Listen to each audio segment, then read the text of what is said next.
ফরিদপুর। আমি 25টা গরু নিয়ে আসছি, 4টা গরু বিক্রি করছি, এখন আমার 21টা গরু আছে।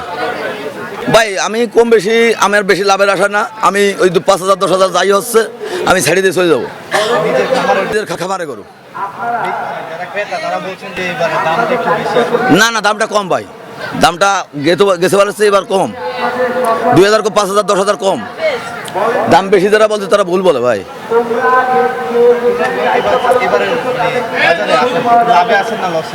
দেখ আল্লাহর রহমতে কোনো সমস্যা আছে না, 2-4 টাকা যাই লাভ হোক, লাভেই আছে, লস নাই। অন্য অন্য কারোর লস আছে নাকি এটা আমি বলতে পারবো না ভাই, আমার লস নাই, এটা আমি বলবো।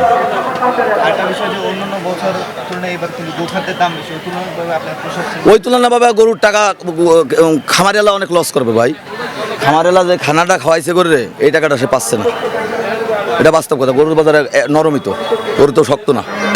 যাক মোটামুটি কথা হচ্ছে যে বেঁচে থাকা যায়, যেমন চলতেছে আর কি।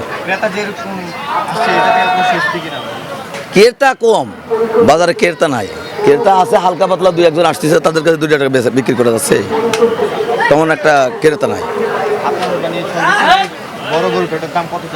সর্বোচ্চ বড় গরুটা দাম চাইছি আমি 4.5 লক্ষ টাকা, 4 লক্ষ টাকা বলছি, 3.5 লক্ষ টাকা দাম বলছি কালো গরুটা। এই বড় গরুটা আমার। আর 2টা গরু আমি বিক্রি করছিল 6,40,000, আর একটা গরু কেবল বলছিলাম 3,10,000।